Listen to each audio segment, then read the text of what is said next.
देव, देश आणि धर्मासाठी विश्वात्मके देवे साधक मंडळी. गुरुर्ब्रह्मा गुरुर्विष्णू गुरुर्देवो महेश्वरा गुरुर्साक्षात् परब्रह्म तस्मै श्री गुरुवे नमः. तस्मै श्री गुरुवे नमः.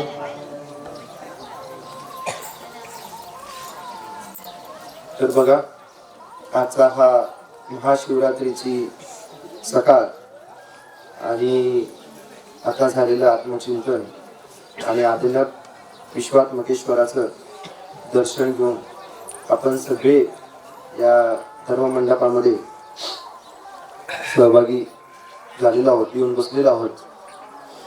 आणि नेहमीप्रमाणे बाबांनी आज आपल्याकडून जी ध्यानाची क्रिया करून घेतलेली आहे, चिंतनाला जे आपल्याला बसवलेलं आहे, मग आपण दररोज चिंतनाला बसतो आणि आज महाशिवरात्रीच्या निमित्तानं चिंतनाला बसतो. महाशिवरात्रीच्या निमित्तानं जयघोष आपल्या या अंतःकरणामध्ये घुमवणं, त्याच्या चिंतनामध्ये मग्न होणं, यामध्ये काही विशेषत्व आहे. मग हे विशेषत्व काय आहे? आज हा महाशिवरात्रीचा पर्व काळ काय सांगतो आहे हे थोडस सुरुवातीला आपण बघूया. तर बघा, आपलं अधिष्ठान, आपले धर्म, वेद, ग्रंथ हे सगळ्या कधीपासून तर सांगत आले, पण आताच्या ज्या आधुनिक संस्था आहेत, ज्या विज्ञानावरती आधारित आहेत किंवा विज्ञानाला धरून चालत आहेत, नवीन शोध करतायत आणि विज्ञान, सायन्स हे जे सर्च इंजिन आहे, सायन्स फक्त शोध लावते, जे शोध घेते, मग त्यांचा शोध काय आलेला आहे महाशिवरात्री निमित्तचा.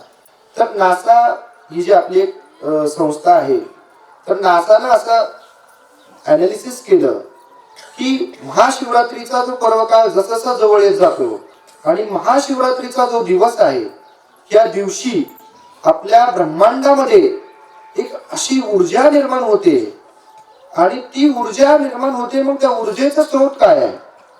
बरोबर की नाही? ऊर्जा निर्माण होते, ऊर्जा वाढत जाते, तर ती ऊर्जाचा स्रोत काय आहे? तर ऊर्जेचे स्रोत आहे आपली वेगवेगळ्या ठिकाणी संपूर्ण भारतामध्ये आणि भारताच्या बाहेर पण असलेली शिवलिंग. आणि त्यांनी असं त्यांच्या निदर्शनास आलं की शिवलिंगावरून अशा प्रकारची एनर्जी, आपण जी कॉस्मिक एनर्जी म्हणतो, ती एनर्जी उत्सर्जित होते. आणि पाठीमागे जर आपण गेलो सतयुगामध्ये, द्वापर युगामध्ये, तर ही शिवलिंगाच्या माध्यमातून कम्युनिकेशनचं साधन म्हणून वापर होत होता. म्हणजे बघा, ध्वनी लहरी आपण म्हणतो तरी, तर त्या एका ठिकाणी समजा आपलं 12 ज्योतिर्लिंग आहेत, रात्रीविषयी जसं त्यांनी सांगितलं, ते भक्ताच्या इच्छेसाठी किंवा भक्तांचा सोयीस्कर व्हावं किंवा कधी कधी दुर्जनांचा विनाश करण्यासाठी असलेला महादेवाने वेगळ्या ठिकाणी अवतार कार्य केलं आणि त्या ठिकाणी ती ज्योतिर्लिंग झाली. आणि अशी संपूर्ण भारतामध्ये कितीतरी महादेवाची, सगळ्यात जास्त मंदिरं महादेवाची आहेत. आणि मग त्या महादेवाच्या मंदिराच्या अनुषंगाने ते महादेवाची जी पिंड आहे, त्या पिंडातून अशा प्रकारची एनर्जी बाहेर पडत होती, ती त्या नासाला आढळलेली आहे. आणि त्या एनर्जीच्या माध्यमातून त्याची लहरी बाहेर पडतायत. त्या लहरी ह्या आधी सतयुगामध्ये, द्वापर युगामध्ये किंवा पुरातन कालामध्ये हे शिवलिंग म्हणजे संदेश वहनाचं कार्य करत होते. आणि हे आढळलं. मग हे कसं आढळलं? तर ज्यावेळेस नासानं जी काही दोन्ही लहरी आहेत वातावरणामधल्या, त्या दोन्ही लहरींचा अभ्यास केल्यानंतर नासाला असं आढळलं की ह्या दोन्ही लहरींचा जो गर्भितार्थ आहे, आतमध्ये आतमध्ये आतमध्ये शोधत शोधत गेल्यानंतर ह्या दोन्ही लहरी कशाची साम्य दाखवतात? तर ह्या दोन्ही लहरी त्याच्याशी साम्य दाखवतात, ज्याचा आपण सकाळी आल्या आल्या जयघोष करत होतो. ओ ओ ह्याच्याशी साम्य दाखवणाऱ्या दोन्ही लहरी या संपूर्ण युनिव्हर्स मध्ये निर्माण होत आहेत. आणि त्याने संपूर्ण युनिवर्स व्यापून ठेवलेला आहे. आणि हा आहे नासाचा रिपोर्ट. म्हणजे नासाचा रिपोर्ट आहे, म्हणजे नासाने तो शोधलेला आहे. आपले धर्म, आपले ग्रंथ आणि आपली संस्कृती हे तर हजारो वर्षांपासून सांगत आलेली आहे. या सायन्सने फक्त त्याचा शोध लावलाय. सायन्स काही क्रिएट करू शकत नाही. आणि सायन्स जरी क्रिएट करत असेल असं कोणाचं म्हणणं असेल तर सायन्स मध्ये एखादं इम्प्लिमेंट, एखादं टूल, एखादी काही जे काही क्रिएट केलं असेल तर तो व्यक्ती क्रिएट करतोय ज्याला त्याने निर्माण केलं. बरोबर नाही? सायन्स म्हणजे काही कोणतरी मला म्हणेल आता ही गाडी आहे, हा माईक आहे, हा काही त्याने निर्माण केला का? पण ह्याला निर्माण करण्याची बुद्धी आणि विचार क्षमता ही त्याने पुरवलेली आहे. ती कल्पना त्याने पुरवलेली आहे. आणि म्हणून हा जो शोध लावला सायन्सने किंवा मग हे महाशिवरात्रीचं महत्व आपण समजून घेतो. हे महाशिवरात्रीचं महत्व आहे की अनादी कालापासून ह्या युनिवर्स मध्ये निर्माण होणारी ही ऊर्जा, ही एनर्जी आणि या ध्वनी लहरी ह्या शंभू महादेवाच्या त्या पिंडीतून निर्माण होत आहे. आणि तसं जर पाठीमागं गेलो आपण शिवपुराणामध्ये तर भगवंताने म्हणजे कालातीत शिव अनादी अनंत आहे. बरोबर नाही? आणि मग त्यावेळेस ब्रह्मा आणि विष्णूच्या जन्मानंतर त्याला म्हणजे ते अनेक वर्ष असेच भरभरत राहिले त्या ह्याच्यामध्ये अग्निध्वजामध्ये. पण त्यांना त्या भगवंताचं, त्या स्वरूपाचं त्याला आधी पण सापडला नाही आणि अंत पण सापडला नाही. आणि मग शेवटी परत ते महादेवाला शरण गेले किंवा देवा आम्हाला सांगा, आम्हाला याच्यामध्ये सापडले. आणि मग नंतर त्यांना सांगितले की तुम्ही आता स्वरूपाचं चिंतन करा. आणि मग स्वरूपाचं चिंतन करायला तसा बोध तिथं केल्यानंतर त्यांनी स्वरूपाचं चिंतन केलेलं आहे. आणि स्वरूपाचं चिंतन केल्यानंतर मग त्यांनी या दोघांना आपलं कार्य वाटवले की ब्रह्मदेवाने सृष्टीची निर्मिती करावी आणि मग याचं पालन पोषण करण्याचं काम विष्णूने करावं. आणि मग अशी आपली सृष्टीची रचना आहे. आणि म्हणून आजच्या या महाशिवरात्रीचा योग असा आहे की आजच्या दिवशी जर आता बाबा आपल्याकडून नेहमी म्हणजे वैष्णव मिळतो, बाबा दररोज आपल्याला बोध आहे की दररोज सद्गुरु भजन करा, दररोज चिंतनाला बसा. या पाठीमागचा उद्देश तो आहे की प्रत्येक साधक तरुण गेला पाहिजे, प्रत्येक जीवाचा उद्धार झाला पाहिजे, प्रत्येक जीव या जीवभावावरून शिवभावाशी एकरूप झाला पाहिजे. आणि पण हे आपण दररोज आपल्या आपल्या घरी किंवा आपल्या ठिकाणी करतो, आपल्या इतर वैष्णव असताना करतो. पण आजचं चिंतन हे फार विशेषत्वाचं आहे. कारण आज बाबा सकाळी सांगितले, बाबा म्हणाले की आज 2 युग जुळून आलेले आहेत. अरे नाही, बरोबर. आणि मग महाशिवरात्रीच्या दिवशी आपण जर चिंतनाला बसलो तर आतमध्ये घुमत राहिलं तर एवढ्या जलद गतीने म्हणजे आपण आपल्याला जर बाबांनी फार पुढे आलेले बाबांनी म्हणजे हा लाभ झाला आपल्याला. बाबा मगाशी 2-3 ताई बाबांकडे आताच 5 मिनिटं झाली प्रसाद घेऊन आले होते पेढ्याचा, सगळ्यांनी खाल्ला पण असेल.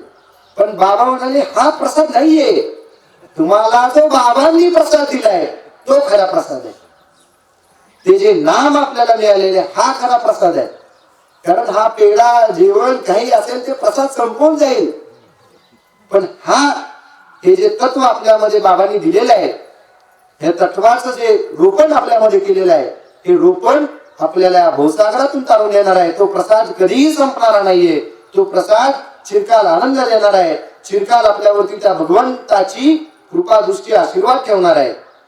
आणि म्हणून महाशिवरात्रीच्या दिवशी जर आपण ध्यानयोग साधला, महाशिवरात्रीच्या दिवशी जर आपण चिंतनाला बसलो, महाशिवरात्रीच्या दिवशी जर आपण दररोज बसतो त्यापेक्षा जास्त वेळ चिंतन केला तर खऱ्या अर्थानं आपल्याला त्या परमात्म्याशी एकरूप होता येते. आणि त्या चिंतनाने अनंत कोटी जन्मांचा आपला जो उद्देश आहे की मला तुझ्याशी एकरूप व्हायचं, हाच उद्देश आहे, दुसरा कोणता उद्देश नाहीये. आणि तो उद्देश साध्य करायसाठी आजचा हा दिवस म्हणजे खऱ्या अर्थानं पर्वकाळ आहे. आणि हा पर्वकाळ साधायचा आहे. मग अशी मोठ्या मोठी अनाउन्समेंट केली किंवा परिपाठ झाल्यानंतर सगळे ज्यांचा अनुग्रह झालाय, ज्यांना चिंतन असेल लगेच बसा. तर त्यांना माझी विनंती आहे, आणि जे कोणी आणखी नाम घेतलेले आहेत, अनुग्रह घेतलेला नाहीये, त्यांनाही विनंती आहे की आजचा हा दिवस हा साधा तुम्ही. आजचा हा जो आलेला योग आहे, हा योग जर साधला नाही तर असा योग परत निर्माण व्हायला म्हणजे आम्ही ज्यावेळेस अभ्यास केला होता की 100-150 वर्षानंतर आजचा हा योग आलेला आहे महाशिवरात्रीचा. बाबांनी सकाळी सांगितलं 2 योग आले, तो योग 100 ते 150 वर्षानंतर जुळून आलेला आहे.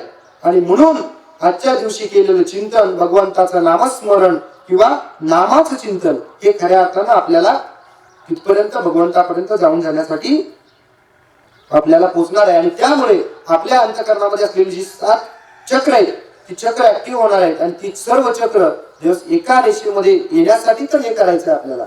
आणि ही क्रिया जोपर्यंत होत नाही, आता ही क्रिया करत असताना आपण नेहमी चिंतनाला बसतो, परंतु आपण पेपर चेक करायचा आहे की आपण कुठपर्यंत येतो, कुठल्या चक्रापर्यंत आपण आलेलो आहे हे आपला आपण चेक करायचं आहे. आणि म्हणून जर हे 7 चक्र एका भावावरती स्थिर करायचे असतील तर मात्र इथं बसलं पाहिजे, चिंतन केलं पाहिजे. आणि मग हीच खरी समाधी आहे. बघा, समाधी म्हणजे काय, आपल्या ह्याच्यामध्ये विषय आलेला आहे भगवत भावमध्ये की खरी समाधी म्हणजे काय, तर मनाची भगवंतावरील किंवा भगवत भावावरील स्थिरता हीच खरी समाधी आहे. म्हणजे कुठेतरी म्हणजे संतांनी घेतली असेल समाधी, संतांनी घेतली, समजा माऊलींनी समाधी घेतली, पण ते त्या भावावरती होते, तर ते आनंद म्हणजे चिरकाल त्या नामस्मरणावरती, त्या चिंतनावरती होते. पण आपल्याला आता ती समाधी कशी घेणं शक्य आहे का? पण आपल्याला समाधी लावणं शक्य आहे. मग ती समाधी कशी लागणार आहे, तर अखंड चिंतन हरीचे आणि त्या नामाचं चिंतन करत करत करत करत ती समाधी होत लागणार. म्हणून भगवंतावरचा अखंड स्थिर भाव, मनाची स्थिरता हीच खऱ्या अर्थाने समाधी आहे, असा या विषय त्या ठिकाणी भगवद्भावामध्ये विषय आलेला आहे. आणि म्हणून ही जर समाधी साधायची असेल तर आपल्याला या ठिकाणी चिंतनासाठी बसलं पाहिजे, ते चिंतन केलं पाहिजे. आता जर पुढे बघितला आपण विषय, आता महाशिवरात्री आहे, मग महादेव कसा आहे, रात्री विषय झाला तर तो भोळा आहे, करुणा अवतार आहे. आणि तो म्हणजे असा आहे की कोणताही भक्ताने, मग तो सात्विक असू द्या, नास्तिक असू द्या, तो राजसिक भावचा असतो, तामसिक भावचा कसा जरी असेल तरी तो ज्याला म्हणजे जो त्याला शरण गेला आहे, जो त्याची मनोभाविक भक्ती करतो, भक्ती पण मनोभाविक केली पाहिजे, वरची करून मग देव म्हणजे महादेव पण प्रसन्न होईल असं नाही. जो त्याची मनोभाविक भक्ती करेल त्याला तो म्हणजे प्रसन्न होतो आणि त्याची जी इच्छा असेल ती त्याला. तर आता ह्याला धरून गीतेच्या 9व्या अध्यायामध्ये 126वा श्लोक आलेला आहे. तो काय बघूया आपण.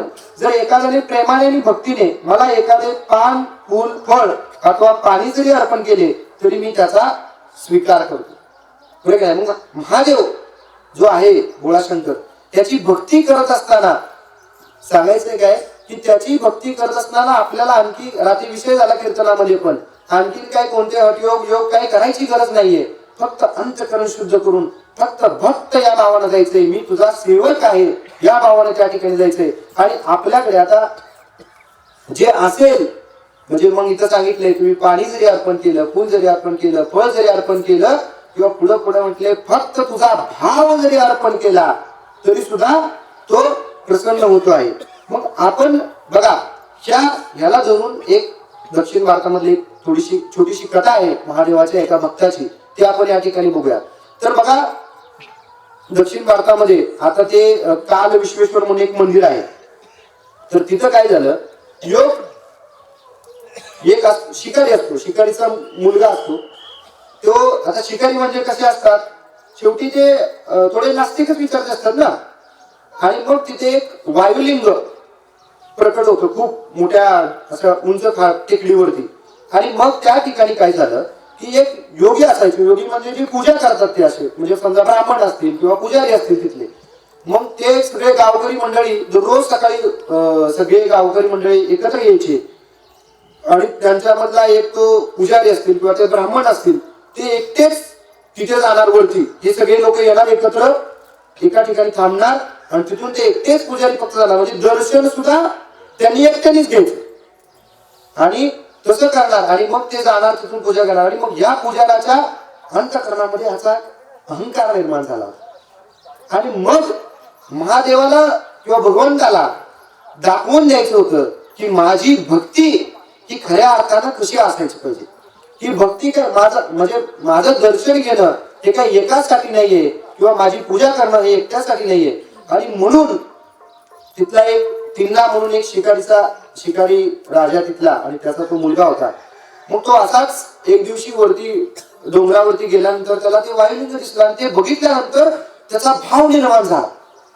बघा आपल्याला पण कधीतरी बाबांनी म्हणजे सकाळी काल विषय झाला, फक्त शिवलिंगाचं दर्शन झालं तर कितीतरी लाभ होते. तसं त्याला त्या वायुलिंगाचं दर्शन झाल्यानंतर त्याच्या अंतःकरणामध्ये भाव निर्माण झाला, म्हणजे त्याची अवस्था झाली. आणि मग अवस्था झाल्यामुळे त्याने तिथं महादेवाची भक्ती करायला सुरुवात केली आणि तो तिथेच राहिला, म्हणजे तो तिथेच राहायला लागला. आणि मग दुसऱ्या दिवशी समजा ही सगळी मंडळी, गावकरी मंडळी पूजेचं साहित्य घेऊन वगैरे आली आणि तिकडून ते जे पुजारी होते किंवा जे ब्राह्मण आहेत ते आले आणि त्यांनी बघितलं, अरे हा कोण, हा तर शिकारी दिसतोय, याची वस्त्र अशी आहेत काय, आणि बाबा तू तर हे केलं, अपवित्र केलं महादेवाला, म्हणजे असं त्याचा भाव. आणि मग त्या भावामुळे त्याला लगेच तिथून हाकलून काढा, त्याला मारा, म्हणजे त्या भक्ताला, म्हणजे त्या किन्ना नावाच्या त्या शिकाऱ्याचा मुलाला. मग असं केलं असताना मग त्याची भक्ती बघा, म्हणजे इथं आपल्याला भक्तीचा विचार करायचा आहे, भक्ती किती श्रेष्ठ आहे बघायचं आहे. तर त्याची भक्ती एवढी श्रेष्ठ की ज्या वेळेस त्याला असं मारायला लागले त्यावेळेस त्या महादेवाच्या डोळ्यातून अश्रू रक्त यायला लागले. मग माझ्या भगवंताच्या, माझ्या आराध्याच्या डोळ्यातून रक्त येते हे पाहून त्याला थोडस आपल्याकडे काही जडीबुटी असतील तर लावण्याचा प्रयत्न केला त्या वायुलिंगाला, पण त्यातून ते राहिला. म्हणून त्याने आपला स्वतःचा डोळा काढला. काय केला, डोळा काढला आणि तिथं त्या महादेवाच्या त्या शिवलिंगाच्या एका याला त्याचा डोळा बसवला. मग थोड्या वेळानंतर दुसऱ्या याच्यातून रक्त यायला लागलं. मग त्यावेळेस आता त्याला प्रश्न पडला की आता काय करू, आणि मग परत त्याला वाटलं की कदाचित माझा दुसरा डोळा लावला तर इथून यायचं रक्त कमी होईल. आणि मग त्याने दुसरा डोळा काढायला घेतला आणि त्यावेळेस तो दुसरा डोळा काढत असताना त्याने काय केलं, तर आता मला दिसणार नाही ना, आधी एक डोळा काढलाय, दुसरा डोळा काढला तर दिसणार नाही, म्हणून त्या डोळ्याच्या ठिकाणी आपला अंगठा लावला पायाचा आणि दुसरा डोळा काढायला घेतला. आणि त्यावेळेस स्वतः महादेव त्या ठिकाणी प्रकट झाले आणि त्यांनी सिद्ध केलं, म्हणजे त्यांनी तिथं दाखवून दिलं की माझी भक्ती ही हा योगी, म्हणजे समजा तो ब्राह्मण आहे, त्याची पूजा आहे, तो त्याच्या ठिकाणी बरोबर आहे, पण माझी भक्ती मनोभावे करणाऱ्याला, मग तो शिकारी होता, तो शिकारी काय करायचा, आपल्याकडे जे काय असेल मांस वगैरे किंवा काही जाईल ते त्याला अर्पण करायचा, बरोबर आहे. पण इथं भगवंताने, महादेवाने असं सगळ्यांना त्या लोकांना प्रसिद्धी आणून दिलेली आहे. आणि आताही तिथं मंदिर आहे, ही सत्यकथा आहे की त्या महादेवाने तिथं अनुभव आणून दिलेला आहे की माझी भक्ती जो अंतःकरणातून मनापासून करत असेल, म्हणजे त्याचा भाव काय असेल, पाठीमागे आपला विषय झाला दास, म्हणजे त्याला काय, त्याच्यासाठी जे पाहिजे ते मी करायला तयार आहे, हा त्या भक्ताचा भाव होता. म्हणून त्याने डोळा काढला आणि मग त्या ठिकाणी महादेव स्वतः प्रकट झालेले आहेत आणि मग त्याला परत त्याला निधन म्हणजे डोळे अर्पण केलेले आहेत. आणि आता सुद्धा तिथं कालहस्तीश्वर म्हणून मंदिर आहे आणि त्या मंदिरामध्ये जसं आपण आता पंढरपूरला गेल्यानंतर आधी नामदेव पायरीचं दर्शन घेतो आणि मग विठ्ठलाचं दर्शन जातो, तसं तिथं पहिलं ह्या भक्ताचं दर्शन आहे.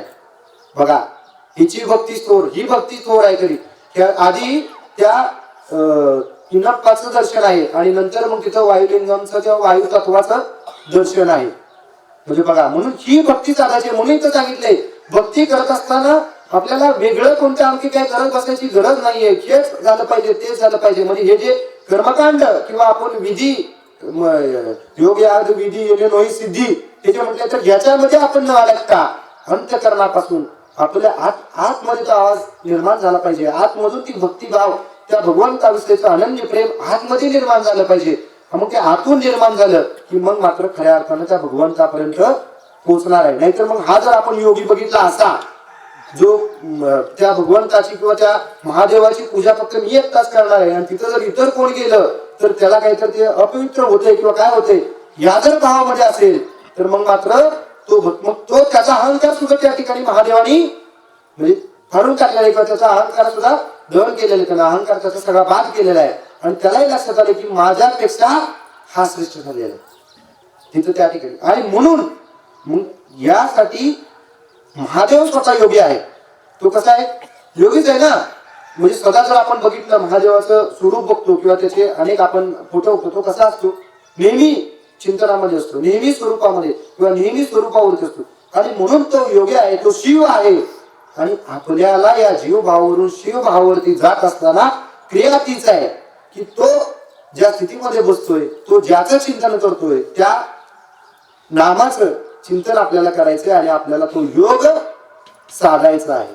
आणि मग तो योग या क्रियेने साधणार आहे. आपण जो मगाशी विषय घेतला किंवा महाशिवरात्रीचा आजचा जो पर्व काळ आहे, त्या पर्व काळाचे आपल्याला तिथे जायचंय. मग मुख्य तो विषय आहे की ही महाशिवरात्री आहे, तर हा वाया नाही गेला पाहिजे. आजच्या दिवशी केलेलं चिंतन, आजच्या दिवशी केलेलं नामाचं जे आतमध्ये घुमत राहणार आहे, त्याने जेवढा लाभ होणार आहे तो आपण कशात सुद्धा मोजू शकणार नाहीये. म्हणून हा आता आपली बरीच मंडळी आली, अनेकांना समजा शक्य नाही झालं, पण ज्यांना ज्यांना शक्य आहे त्यांनी आले म्हणजे म्हणजे हे आले ते समजा सुटले होतो ना आपण, तर तसा विषय म्हणजे आपण यातून खऱ्या अर्थानं सुटणार आहे. आणि म्हणून बाबांनी आपल्याकडून नेहमी सतत क्रिया करून घेत आहेत, नामाचं चिंतन करून घेत आहेत. आणि याचं महत्व कधीतरी म्हणजे असा ज्यावेळेस अभ्यास करतोय तेव्हा वाटतंय आहे का नाही. म्हणजे ज्यावेळेस बाबा सांगतायत आपल्याला, बाबा नेहमी आपल्याकडून क्रिया करून घेत आहेत. पुढे का बघा, लक्ष द्या मंडळी, बाबा आपल्याकडून दररोज जिथे जिथे ज्या ज्या दिवशी आपण बाबांसोबत आहोत, सद्गुरु सानिध्याशिवाय एक क्षणही राहू नकोस. काल विषय झाला, बाबांच्या सोबत ज्या ज्या वेळेस आपण आहे तेव्हा तेव्हा बाबा आपल्याला चिंतना करायसाठी बसवतात. चला बसा, नामा चिंतन घ्या, आतमध्ये घ्या, आतमध्ये मग्न व्हा. हा बाबा बोध करतात. हा बोध यासाठी आहे की त्यानेच फक्त आपण तरणार आहे, त्यानेच आपण या भवसागरातून या जंजाळातून सुटणार आहे. नाहीतर हा प्रपंच एवढा दुःखमूळ आहे की प्रपंचामधून आपण कधीच म्हणजे हा प्रपंच असा आहे की तो लगेच येतो. म्हणजे किती जरी काढलं जसं एक विषय आहे की बुवा एखादं घर असतं आपलं, बरोबर काय, घर दररोज झाडतो आणि बाहेरून कोण कचरा आणून टाकत नाही घरात. आज झाडलं आणि असं काय होत नाही की कोणी वर तिकडून काय पाठीवर कचरा आणलाय टाकलाय घरात, त्यामुळे उद्या कचरा होणार. आज स्वच्छ केलं तर घर उद्या ऑटोमॅटिक म्हणजे ते कचरा होतोय, बरोबर नाही. किंवा कोणीतरी जरी एक परिस्थिती अशी समजा घर लावून जरी असेल 15-20 दिवस घरात कोणी वावरत नाही, तरी सुद्धा घरात कचरा होतोय की नाही, सगळ्यांना अनुभव आहे का नाही.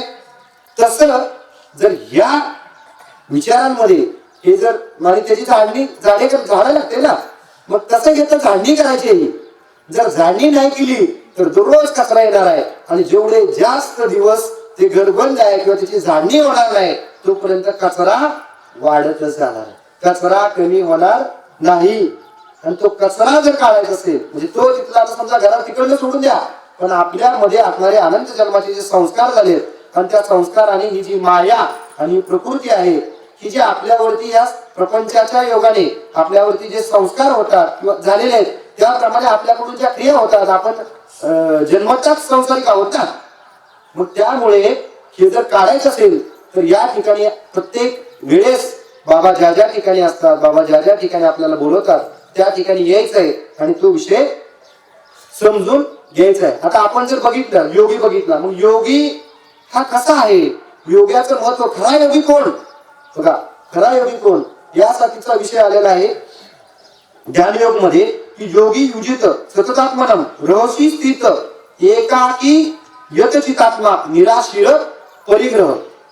बघा हा गीतेतला 6व्या अध्यायातला श्लोक आहे. तर याचा अर्थ असा सांगितलाय की योगी पुरुषाने बघा आपले शरीर, मन आणि आत्मा, शरीर, मन आणि आत्मा काही शिल्लक राहते का. आता हे तीन जर पकडले तर परत काही शिल्लक राहत नाही. म्हणून शरीर, मन आणि आत्मा भगवंताच्या ठायी युक्त केला पाहिजे आणि त्याने एकांत स्थळी राहून काळजीपूर्वक मनाला संयमित केलं पाहिजे आणि त्याने आकांक्षा आणि स्वामित्वाच्या किंवा संग्रहाच्या भावनेपासून पूर्णपणे मुक्त असलं पाहिजे. बघा गीता आपला आधार आहे का नाही, आपल्या धर्माचा अधिष्ठान आहे का नाही. आपण आता आपल्या संप्रदायामध्ये आपण गीतेवरती, ज्ञानेश्वरीवरती आधारित बाबांनी आपल्याला खूप मोठं साहित्य दिलं. पण गीता ज्याला आपण तत्व मानतो, आपला सनातन धर्म ज्याला शास्त्र मानतो, त्या गीतेतला हा अध्याय आहे. आणि याचं जर बारीक चिंतन केलं, बघा बाबा नेहमी सांगतात बारीक विचार करा, सूक्ष्म विचार करा. तर योगी कसा आहे, आपल्याला काय व्हायचंय, आपण कुठून विषय घेऊन आलोय, बघा योग साधायचा ना, शिवभावावरती जायचंय. मग तो योगीची लक्षणं काय आहे, तर योगी मनुष्याने आपलं मन, आपलं शरीर आणि आत्मा हा भगवंताच्या, त्या परब्रह्माच्या, त्या सद्गुरूंच्या चरणी लीन तिथं अर्पण केला पाहिजे आणि त्यांच्या ठिकाणी लीन राहिलं पाहिजे. ही पहिली कृती झाली, बरोबर नाही.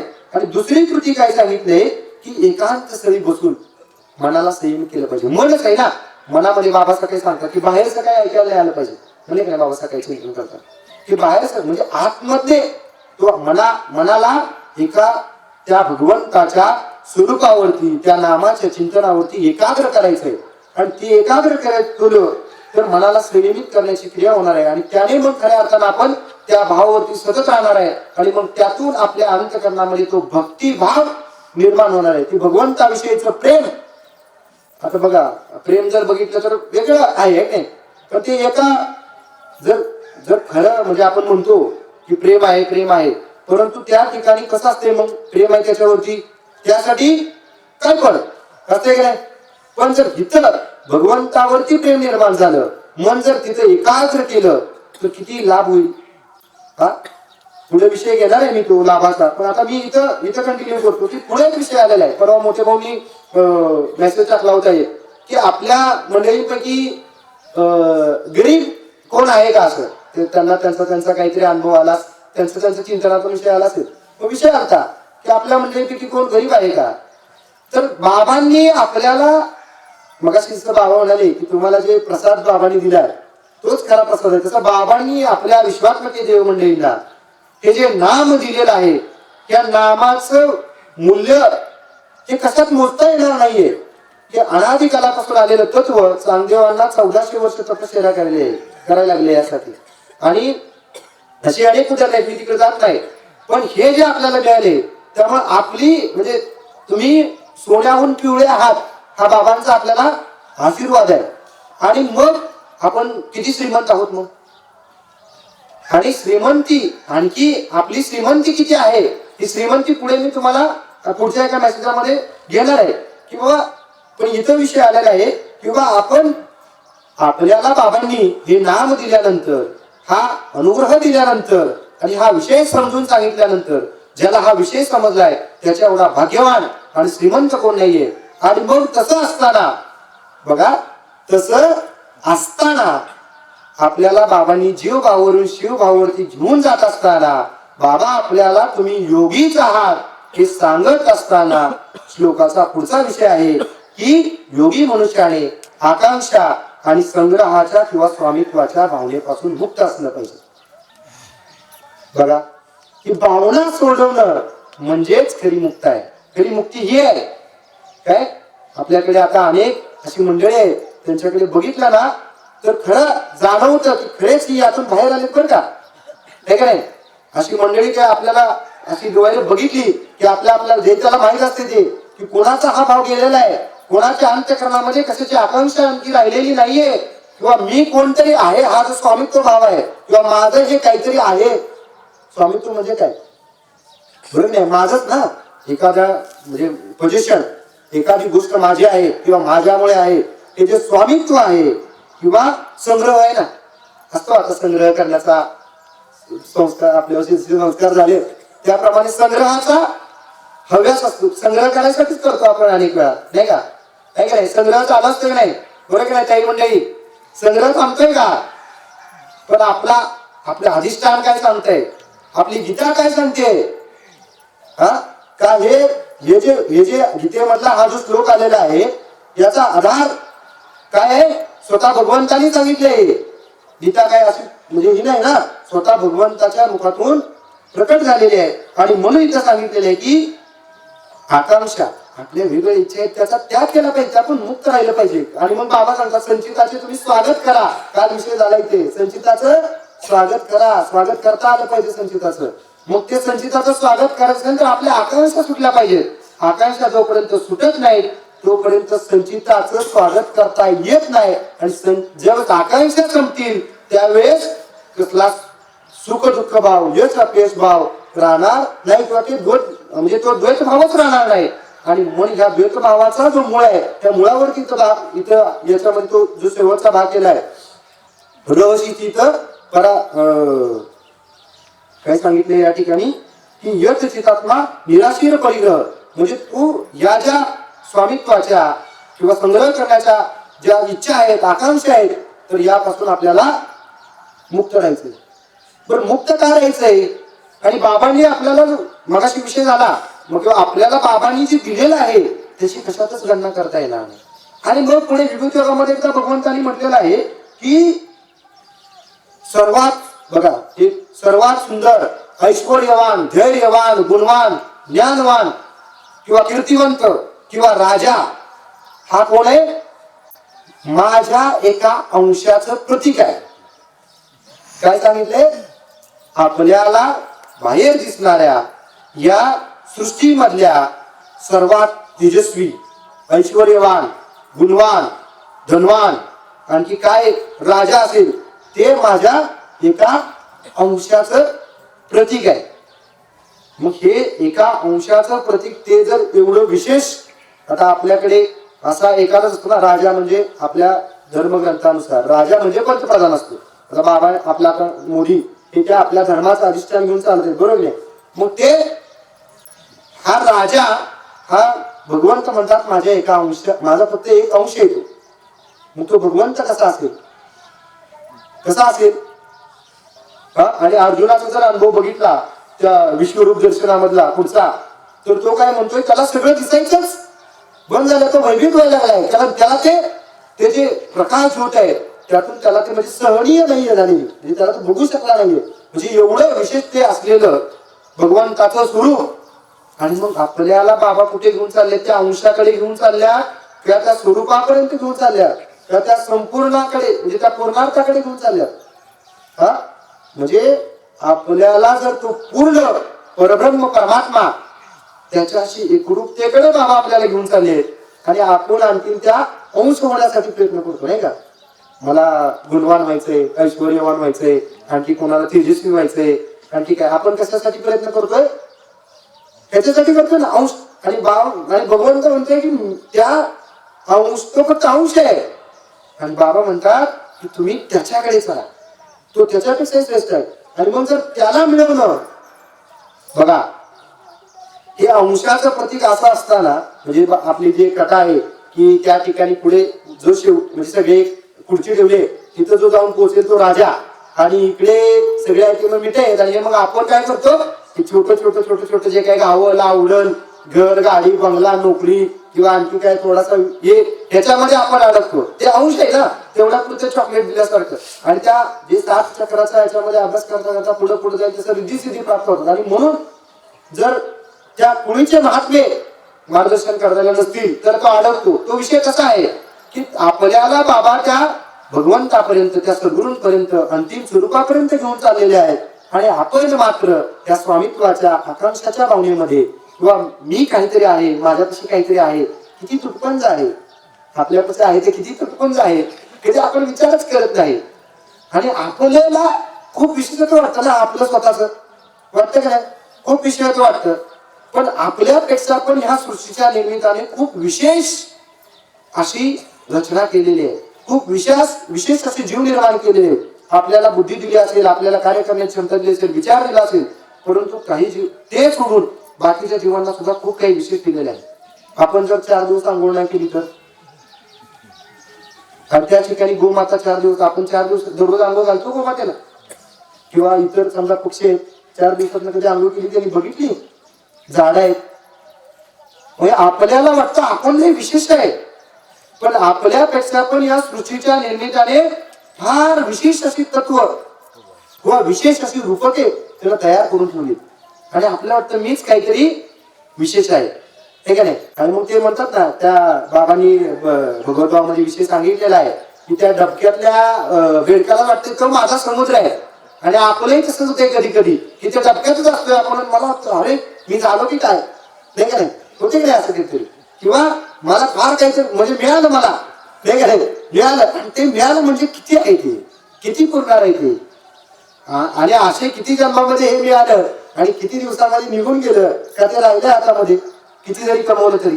आणि म्हणून हे आपल्याला या ठिकाणी सद्गुरूंचा जो उद्देश आहे, सद्गुरूंचं जे मार्गदर्शन आहे, त्यांचा जी आपल्याला घेऊन जायची क्रिया आहे, तर ही क्रिया आहे.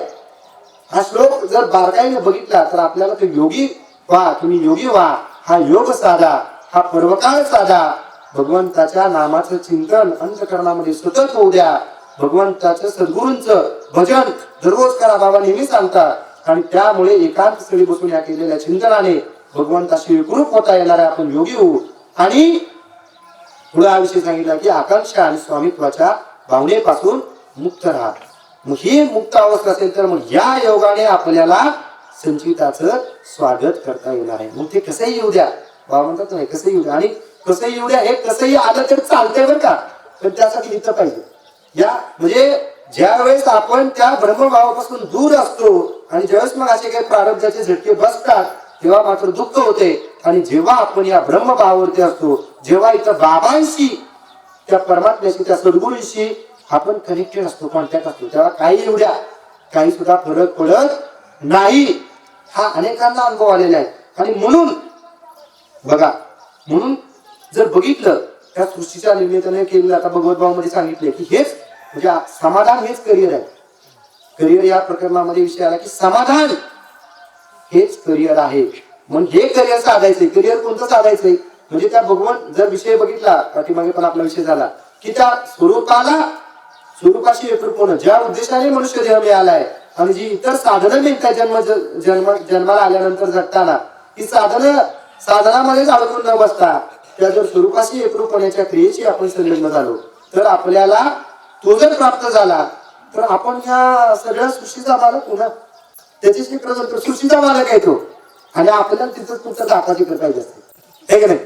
तेवढंच म्हणजे आपल्याला म्हणजे काय म्हणतात ते सरड्याची गाव कुंपणापर्यंत तसं आपलं होते. पण बाबा म्हणतात अरे तुम्ही त्या भगवंताचे अंश आहात.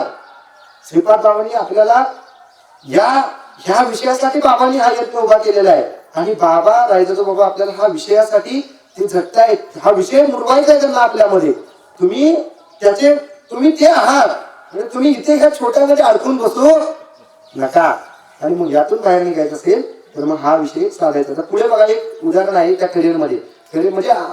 करिअर करत असताना आपल्याला जसे संस्कार होतात, आपल्यावरती जसे विचार आपल्याला सांगितले जातात, आपण ज्याच्या संगतीमध्ये राहतो, अनेक वेळा म्हणतात संत संगतीमध्ये, आपण ज्याच्या संगतीमध्ये राहतो, तर त्याच्यामध्ये भगवद्भावामध्ये एक गोष्ट आली छोटीशी, ती एक घेतो इथे की एक शेतकरी असतो, त्याचा घाणा असतो तेलाचा, आणि त्याचा एक बैल त्याला हे केलं असतं तेलाच्या घाण्याला, आणि मग तो बैल फिरत असतो, तसा इकडे घाणा चालू असतो. मग शेतकरी आपली कामं तिकडं करत असतो.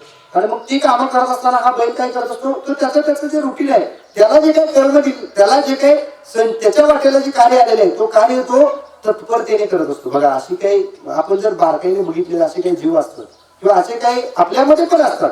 असं नाही की मनुष्यामध्ये नाही, मनुष्यामध्ये पण असे काही भगवंताचे अंश आहेत, त्याचे दास आहेत की ते तसं कार्य करतात. तसा तो बैल काय करत असतो, तो त्याचं कार्य चालू असतं. आणि मग तिथे काही मुले येतात शाळेतली, आणि मग ती शाळेतली मुलं काय प्रश्न विचारतात की तुम्ही इथं नसेल तर तो कसं काय फिरत राहतो.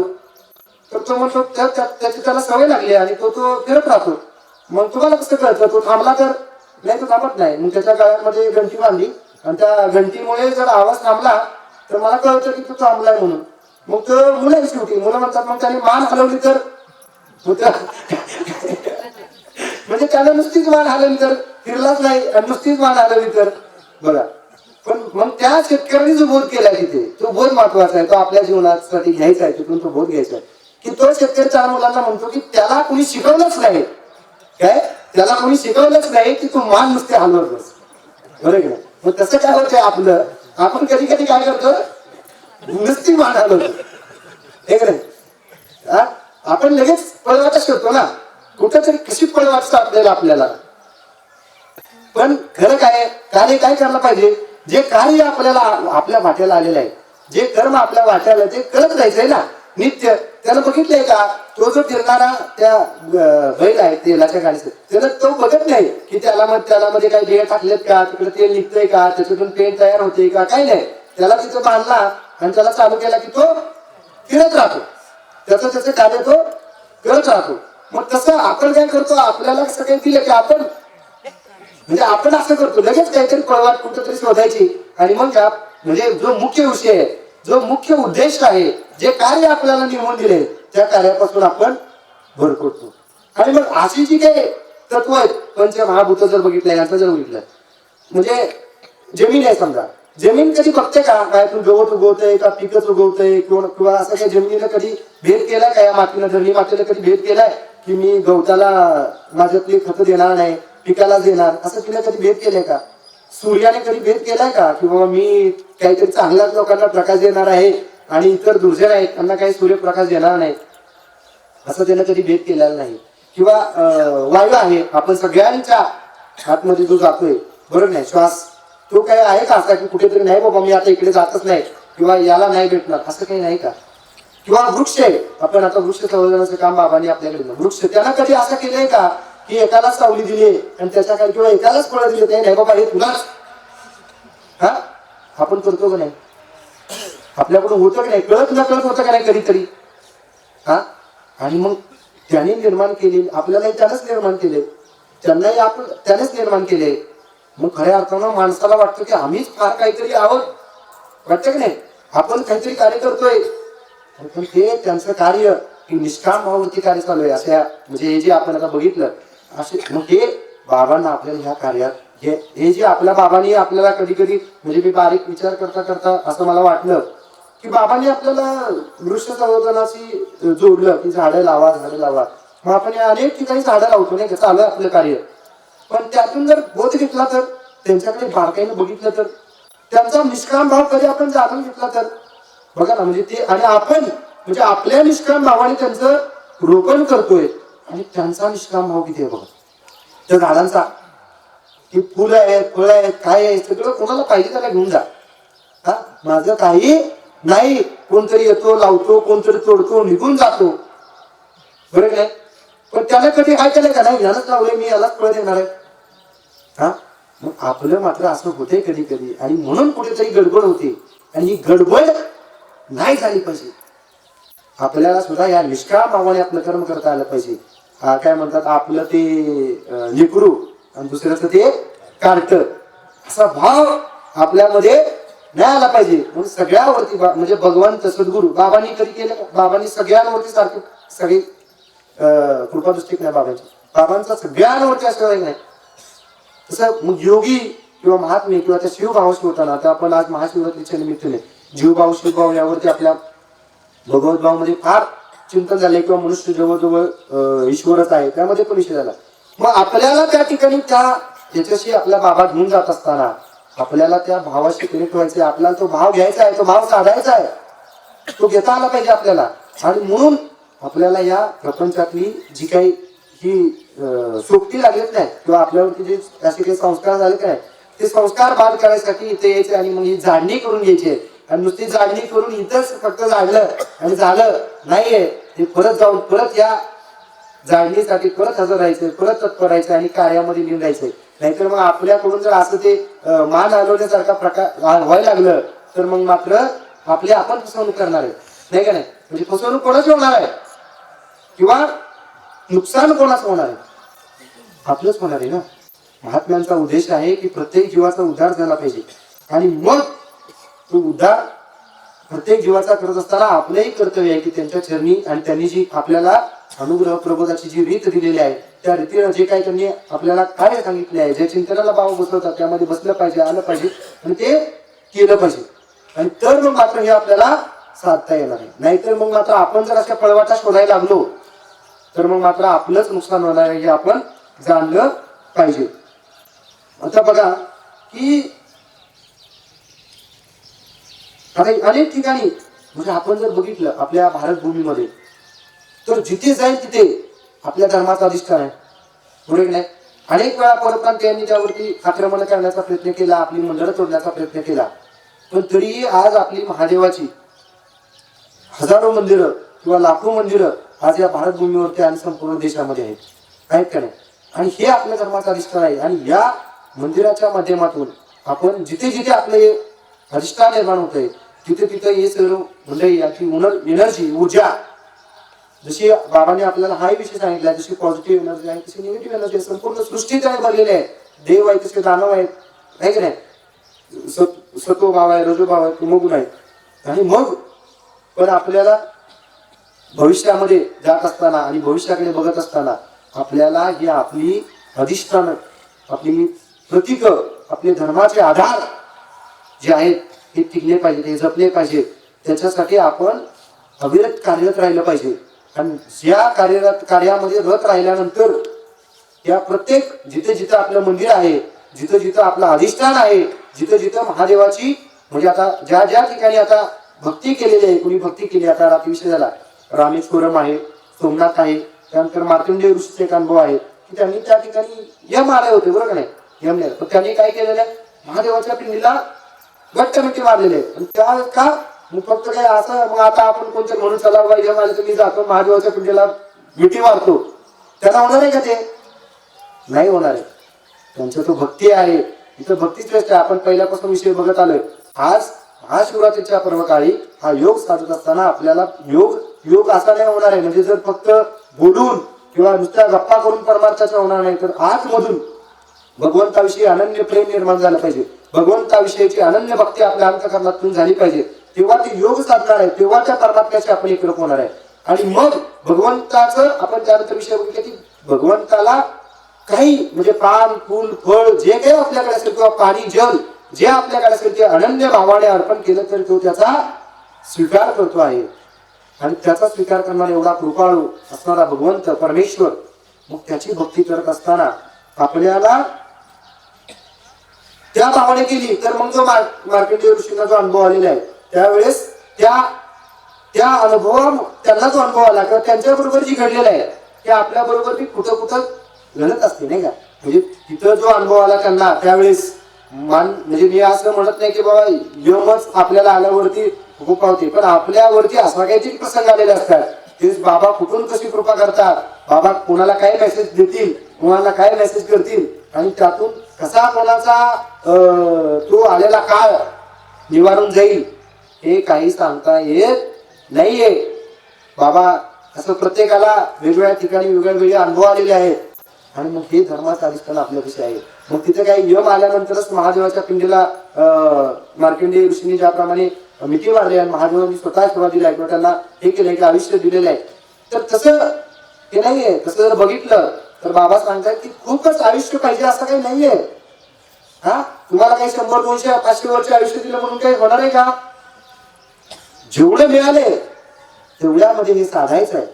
शेवटच्या श्वासापर्यंत अखंड भजन जर याचं करत राहिलो, परमात्म्याचं करत राहिलो, तर आपल्याला तो भगवंत किंवा भगवंताशी एकरूप होता येणार आहे.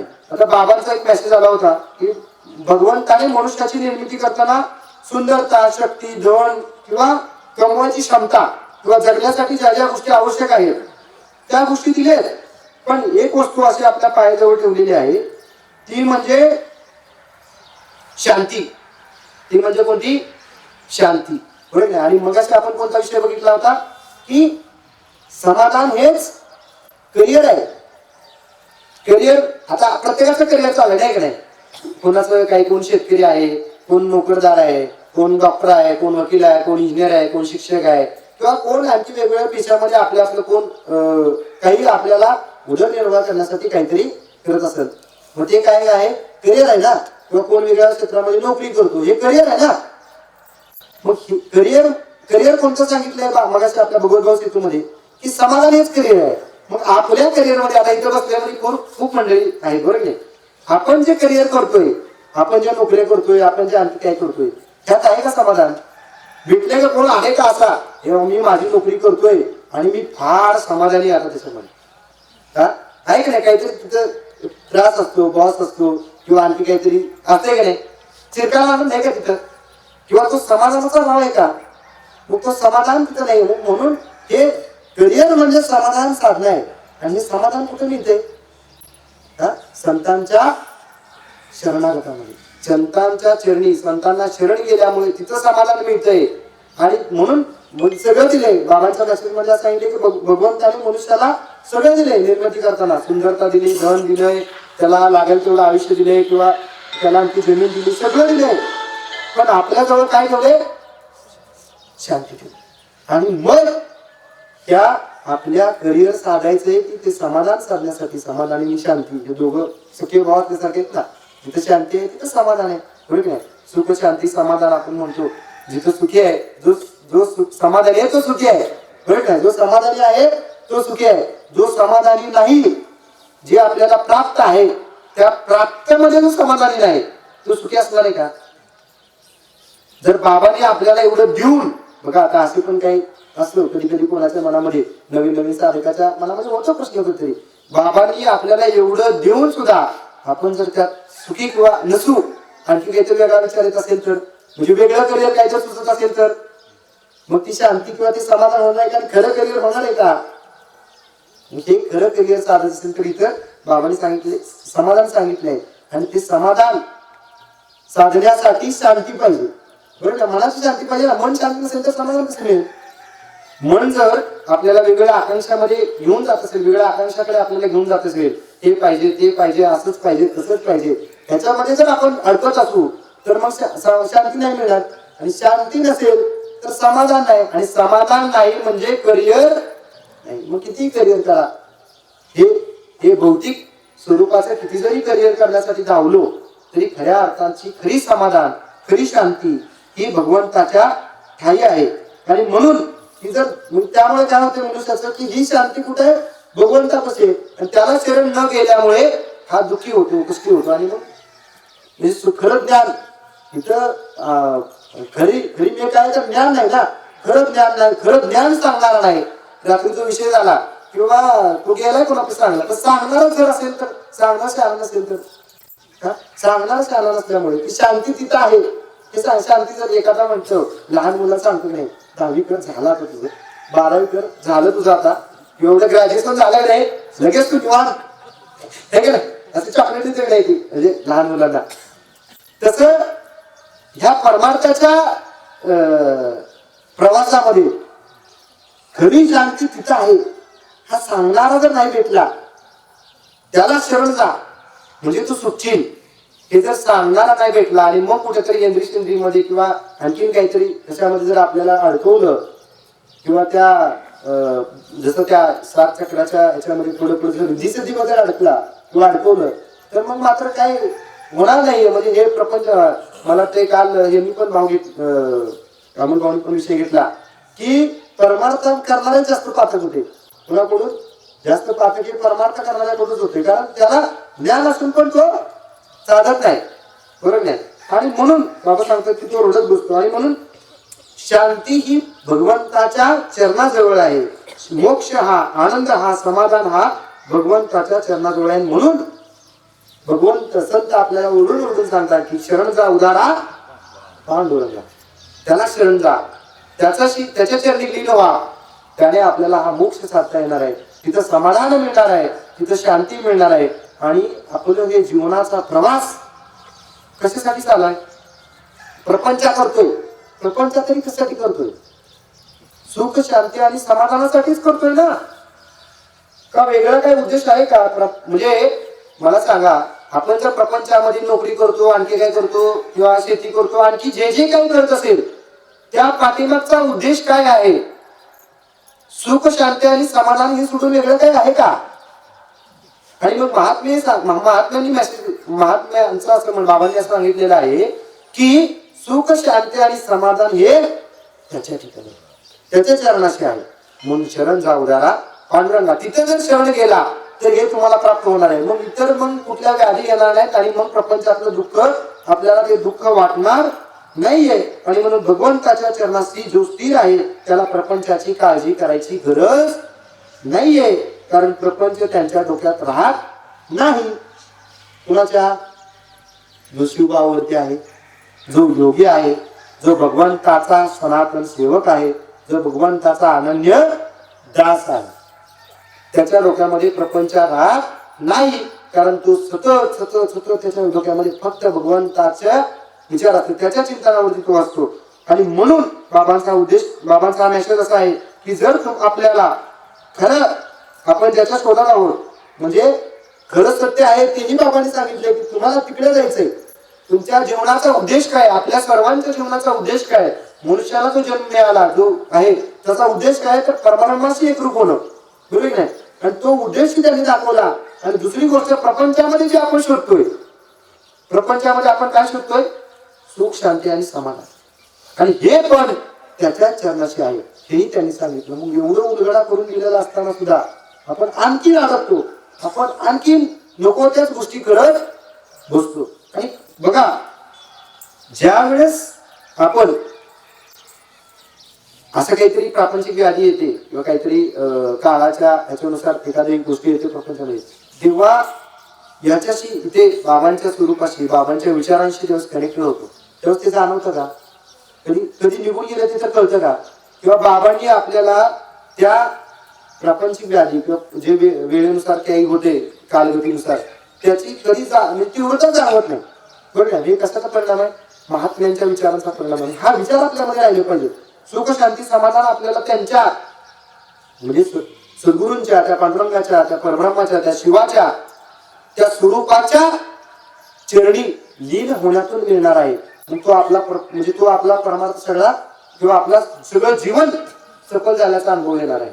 आणि मग आता उत्तरार्धाकडे जाताना गीतेतला एक असा वाक्य आहे, ते वाक्य आपल्या जीवनाला लावून करून घ्यायचं आणि याने खऱ्या अर्थानं आपला परमार्थ आणि आपलं हे भौतिक जीवनातलं जीवन म्हणजे आपण परमार्थिक आपण आयुष्य आणि प्रपंचातलं, आपण प्रपंचात जास्त वेळ आहे, परमार्थामध्ये आपण वेळ देतो, तो थोडा देतो, मोठा म्हणजे आपण मोजून देतो ना, जरी मुठभर देतोय आपण.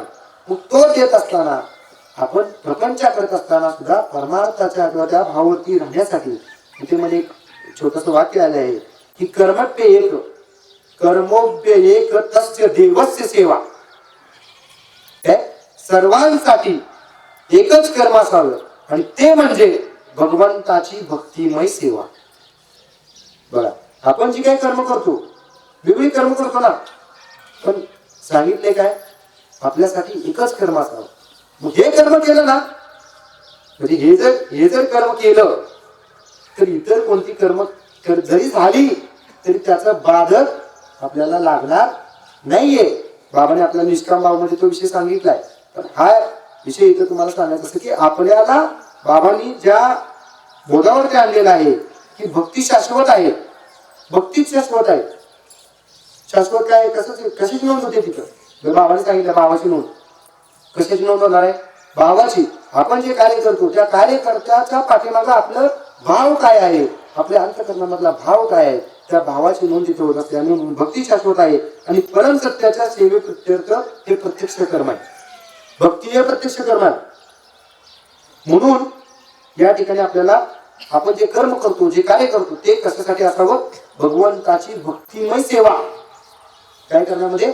सेवा करण्यामध्येच हे कर्म असावं. आणि मग सेवा कोणती?